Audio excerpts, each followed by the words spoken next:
Hello, everyone, and welcome back to eBoogie Studios. Let's imagine ourselves back in 1956. We turn on our radio and we're getting ready to listen to our favorite radio broadcast called Suspense. Hope you enjoy.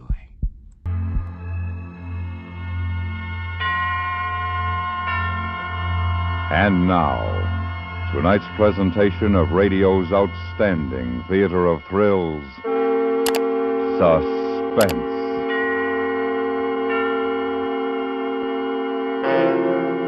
Tonight, we bring you a transcribed story of a man who thought the best way to commit murder was to plan it first. We call it Variations on a Theme. So now, starring Parley Bear, here is tonight's suspense play, Variations on a Theme.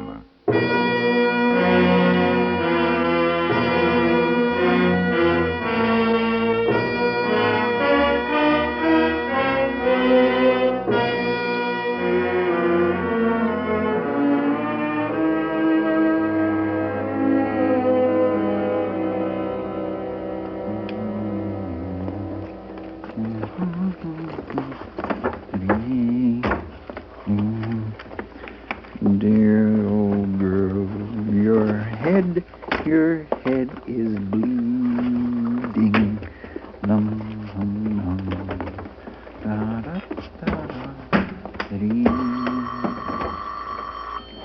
Dum, dum, dum.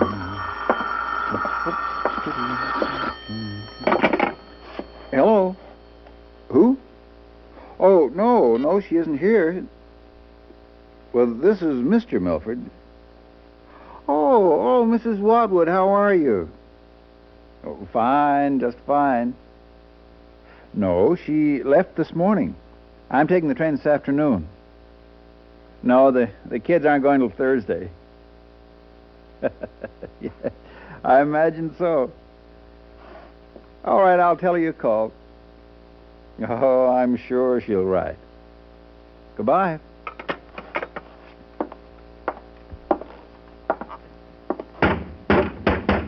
Joe? Joe, can you hear me? that was Mrs. Watwood. I told her you left this morning. I'll bet that old harridan's going to miss you. But I won't. Come to think of it, not many people are going to care one way or the other. You're just a habit, Joe. A bad habit. There. That hurt your ears, Joe? Well, that's what I've had to put up with from you, yapping at me for the past 20 years, just banging on my ears. Bang, bang, bang. I hope you're comfortable in there, dear. You've got a long trip to take.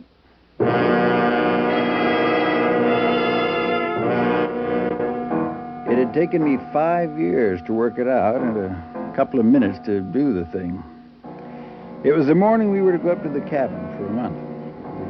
Beautiful Tuesday morning, July, warm, sunny. I had the trunk all ready for her. She was finishing packing in the bedroom and, as usual, nagging, griping. Herman? Herman! Did you pack your hairbrush? Yes, dear. Oh, I don't know why you want to take all that fishing tackle. You never catch any fish anyway. What time are they coming for the luggage? 1 o'clock. I told you. Oh, I don't feel right taking off and leaving the children to follow. If anything...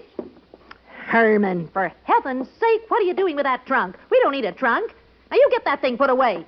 Ah, oh, it's all dusty. Look at my nice, clean room.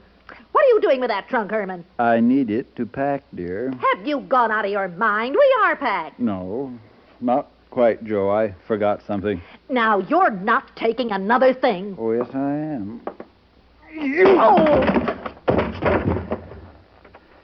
Oh, I've wanted to do that for a long time. She wasn't dead.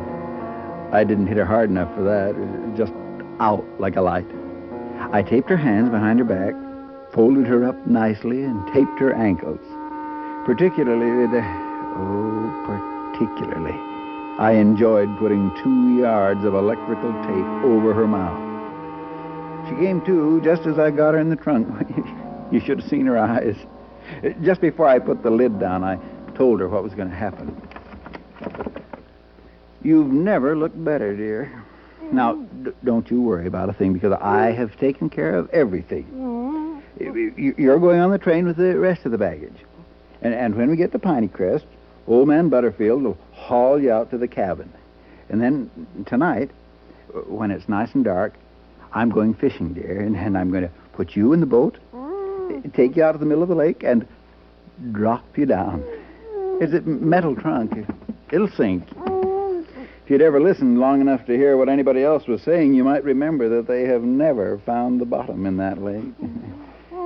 Oh, you're thinking that Mr. Butterfield will wonder where you are or why you haven't showed up.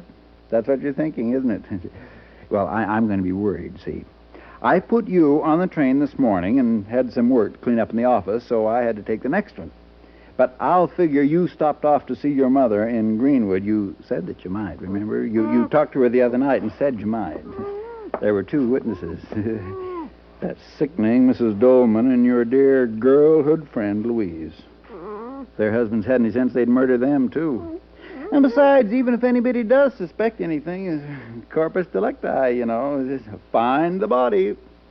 And nobody's going to. It's worth taking a chance, dear. Have a nice trip.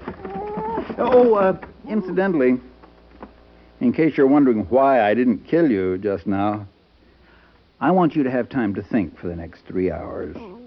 Go through a little what you've put me through for the last 20 years. And keep your big mouth shut.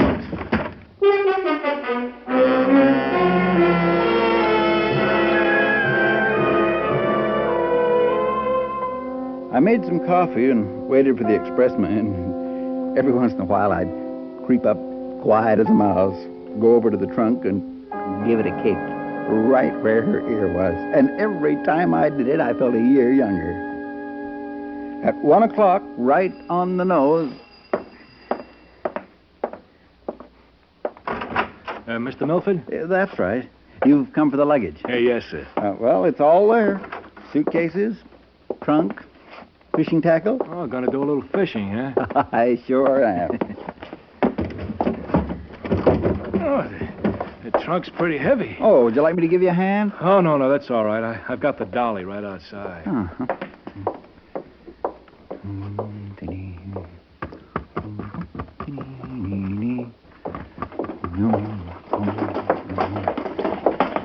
Okay, here we go.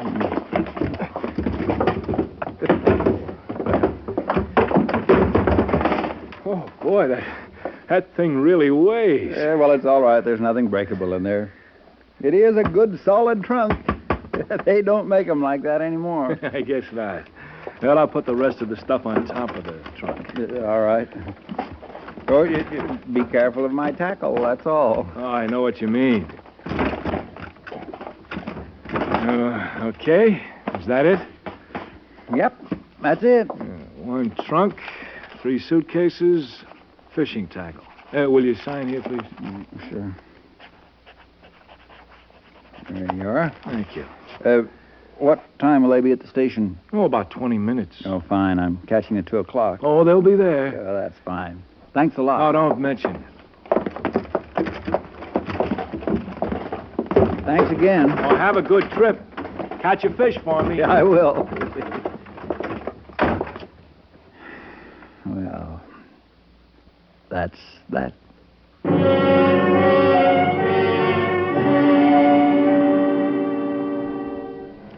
I went in the kitchen, had another cup of coffee, and didn't wash the cup and saucer or the coffee pot. I didn't have to, and there wasn't anybody to tell me I was messing up the kitchen. It was about 10 after 1 when the doorbell rang again. Mr. Milford, can I use your phone? Well, what's the matter? Oh, I can't get the pickup started. It's that distributor again. I told him at the garage. Yes, but, see here, I've got a train to catch. You've got to get the luggage to the station. Oh, I'll have them send out another pickup. It shouldn't take more than 15 minutes. I'm awful sorry. Well, couldn't you fix it? Try again. I just can't miss that train. I've tried, Mr. Milford, believe me. Well, all right. I suppose you'll have to, but please tell them to hurry, will you? Sure.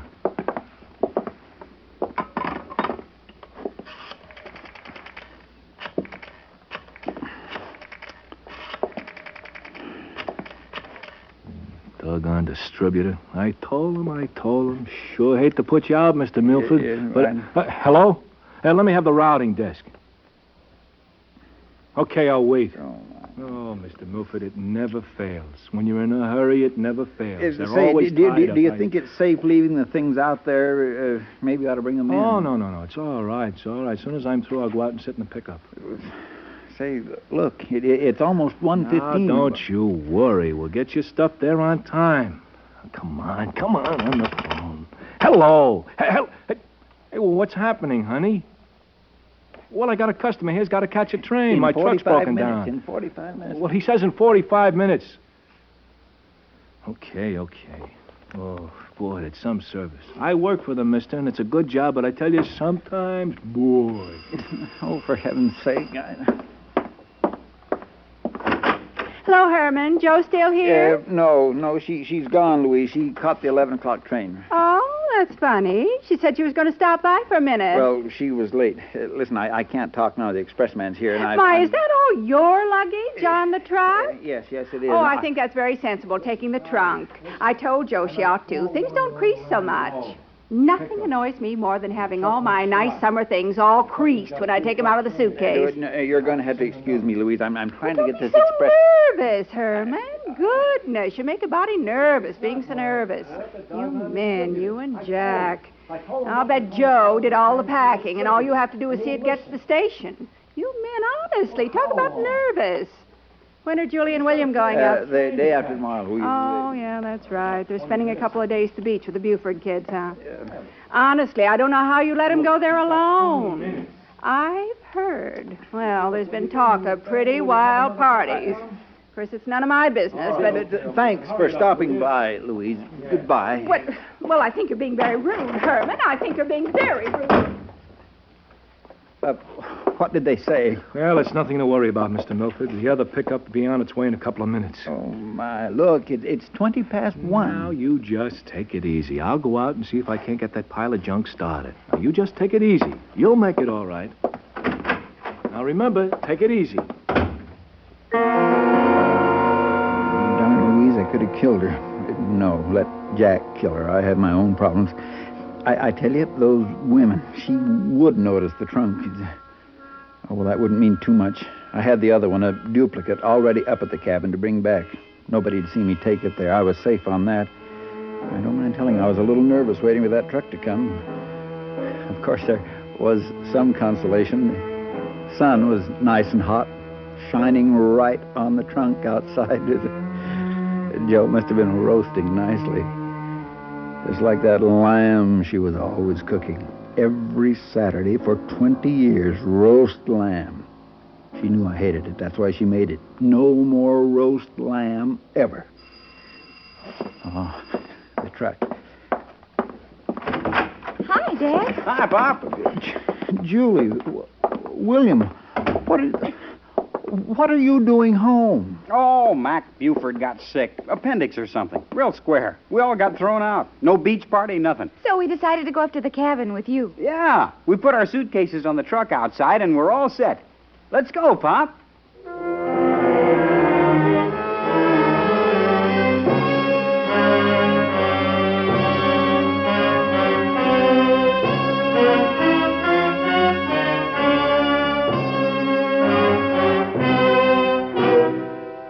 You are listening to Variations on a Theme, tonight's presentation in radio's outstanding theater of thrills, Suspense.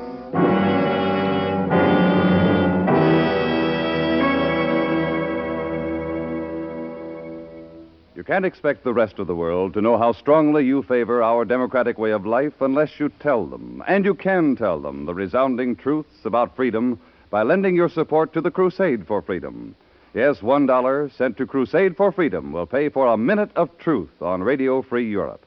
Send your truth dollars to Crusade for Freedom, care of your local postmaster. That's Crusade for Freedom, care of your local postmaster. This has been a public service message from CBS Radio. And now we bring back to our Hollywood soundstage Parley Bear, starring in tonight's production, Variations on a Theme, a tale well calculated to keep you in suspense.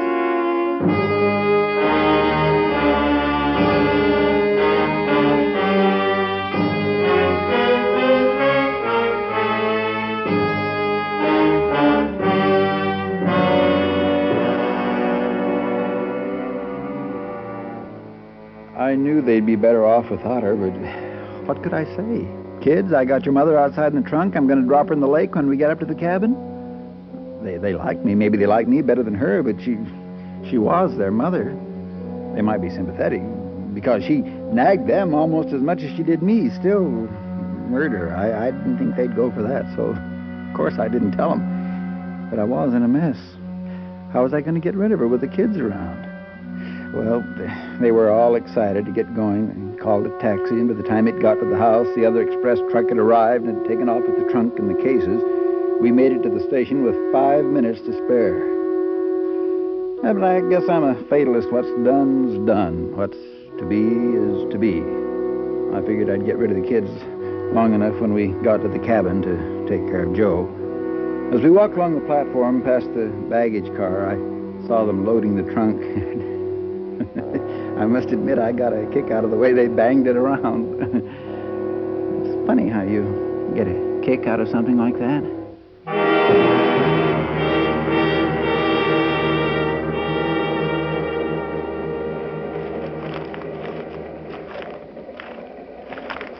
You want the sports section, Pop? Oh, no, thanks. I read it. You look tired. I do? You need a good rest. Right. You and me'll do some fishing. Maybe this evening, huh, Pop? Well, I don't know. Maybe. You know Mother. She'll have a million things for us to do when we get there.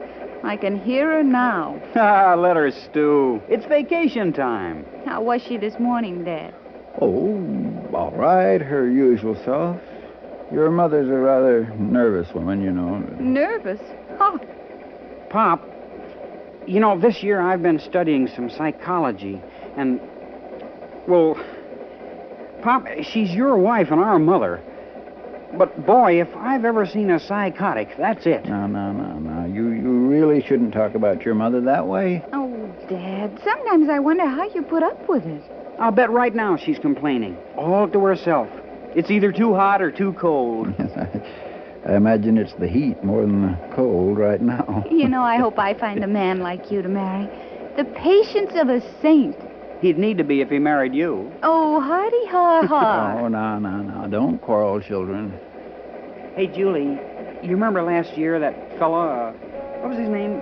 Well, you remember, he was at the dance. Something was bothering me. I mean, aside from the fact that my wife was doubled up in a trunk a few cars away from where we were sitting, it had been bothering me ever since we left the house, and suddenly I knew what it was. The heat. The heat. You know what happens to tape when it gets warm, wet, particularly if it's in contact with flesh. Well, I can tell you, it gets loose. And I had a horrible vision of that electrical tape over Joe's mouth slipping. Oh, I could almost hear her. Dad? I felt pretty warm myself. Dad? Dad, are you all right? I was daydreaming. Very Freudian, Pop. Very Freudian. Yes. Look, I feel a little restless. I'm going to walk up to the smoker. Hey, swell. We'll all go. Well, I'd kind of like to go alone. Go ahead, Dad. I won't be long.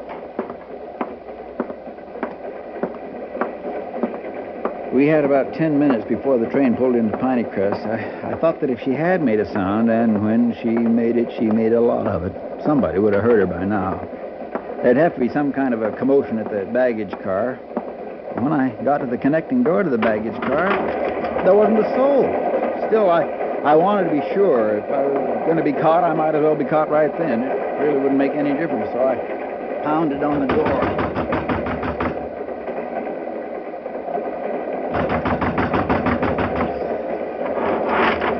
Yes, sir? Well, I was a little worried about my fishing tackle. I wanted to be sure it was on the car. I'm sorry, no admittance. Oh. Yes, well, I suppose it's there. Where are you getting off? Piney Crest. Well, there's a metal trunk, some suitcases, and tackle to be put off there. Yes, that's mine. Thank you very much. Okay.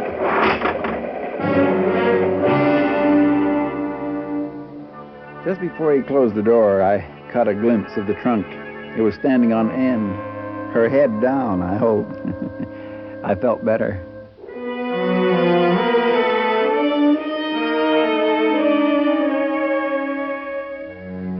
"20 minutes later, we were loading the suitcases on old man Butterfield's pickup truck.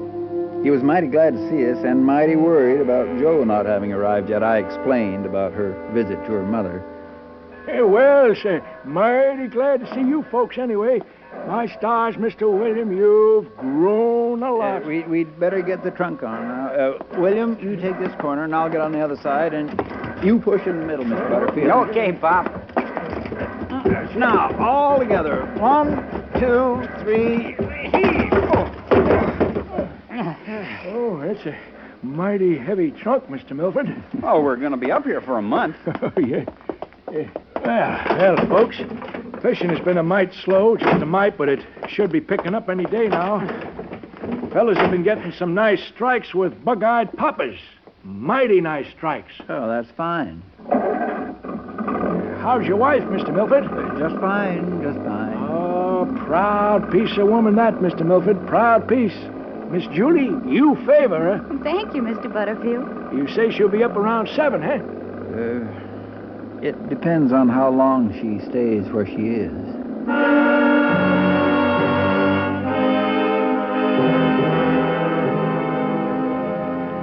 It was a pretty narrow washboard road from the station to our cabin, about 8 miles. I could hear the luggage bouncing around in the back. The kids talked about everything that kids talk about when they start a vacation, and it made me feel good listening to them. Well, we got to the cabin, unloaded. Mr. Butterfield took off, and there we were, the 4 of us, including Joe in the trunk. My, it was a beautiful afternoon. Boy, the old place hasn't changed. Pop, let you and me go down to the lake. What do you say? That's a good idea. I'll get things unpacked. No, you kids go on down. I'd feel better putting everything away myself. It'll make your mother happier. Oh, Pop. We'll all do it together. Might as well start with the trunk. Yours and Mother's clothes in that, Dad? Well, you kids take your suitcases up to your rooms. I'll take care of the trunk. Okay. We'll still have time to fish before dark, Dad. They went upstairs. I had to be very fast now. I dragged the trunk into the storage room, left it there in a corner, draped an old sheet over it, and brought out the empty duplicate trunk, which I'd driven up to the cabin 6 months earlier. I was afraid they'd hear me, but they were too busy chattering to each other as they unpacked. Oh, Joe would have been proud of me if she'd seen how quickly I got the clothes out of the suitcases and put away. When the kids came back downstairs, the trunk stood open and empty in the middle of the floor. Hey, that was quick work. Here, I'll help you put the trunk in the storeroom. All right, William. You can lift it. All right, I got it. Careful. Look out for your foot. All right. Pop, can I use your spinning outfit? I'd like to feel a bass on it. Oh, of course, I'm not saying it'd be as much fun as the old fly rod, but can I try? Sure you can. Oh, thanks. Gee, this is going to be a swell vacation, Pop. I hope so. What time do you think Mother will be here? Well, she must have stopped off at Greenwood to see Grandma, so I imagine it ought to be around 7. She said it'd be about then. All right. Why don't you two do some fishing for an hour, and I'll start dinner. Fine, dear, fine.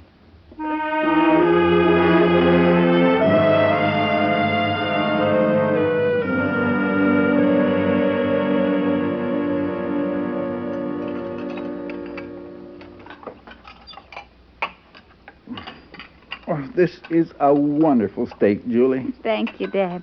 Great. Don't talk with your mouth full. You know, I'm getting worried about Mother. It's almost 7:30. No, I wouldn't worry, dear. She's probably...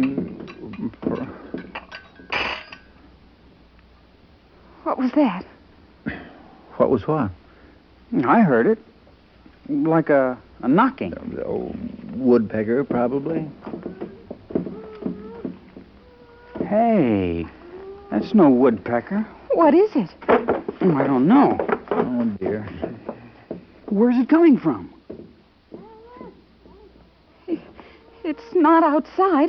It's... Pop? A rat, maybe? I think it's coming from the storeroom. It sounds like a woman. Listen. It is in the storeroom. I'm scared. You stay here. Come on, Pop. Be careful.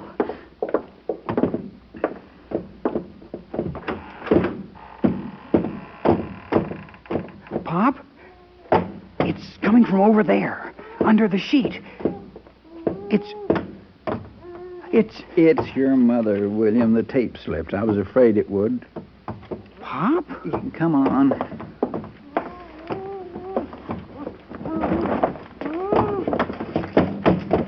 Mother's in there? Mother? Help me unstrap it, William. Don't just stand there. What's she doing in there? That's a pretty stupid question. She'll answer. Oh, my, how she'll answer it. Pop. Oh, stop saying pop.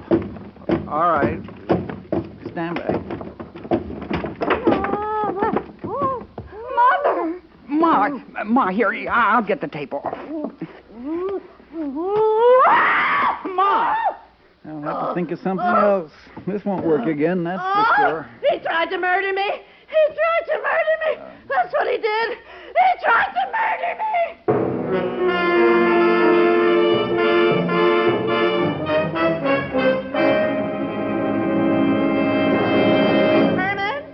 Herman, did you pack that hairbrush? Yes, dear. I don't know why you want to take all that fishing tackle. You never catch any fish anyway. What time are they coming for the luggage? 1 o'clock, I told you. Oh, I don't feel right taking off and leaving the children to follow. If anything... For heaven's sake, what are you doing with that trunk? We don't need a trunk. You get that thing put away. Oh, phew. Oh, it's all dusty. Look at my nice, clean room. What are you doing with that trunk, Herman? Nothing, dear. I decided not to. Not to? Not to what? What's the matter with you, Herman? Nothing. Just a little idea I had. I'll think of something else.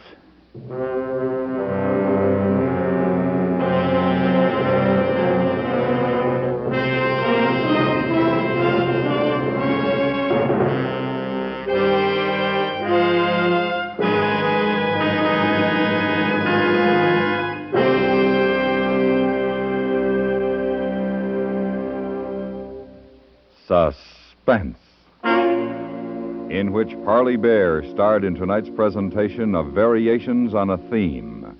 Next week, the true story of a daring escape through the Iron Curtain of Czechoslovakia. We call it Listen, Young Lovers. That's next week on Suspense.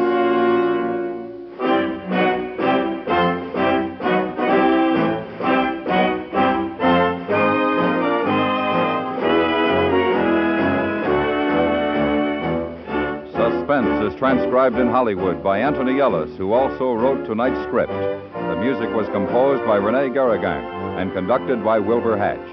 Featured in the cast were Paula Winslow, Helen Klebe, Sam Edwards, Barbara Fuller, George Walsh, and Peter Leeds.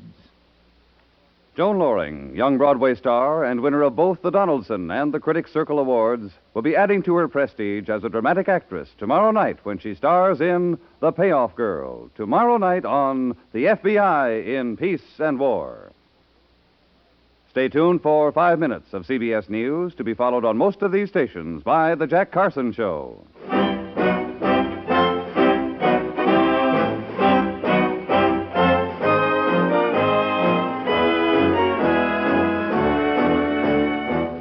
Radio Workshop presents the new and unusual Friday nights on the CBS Radio Network.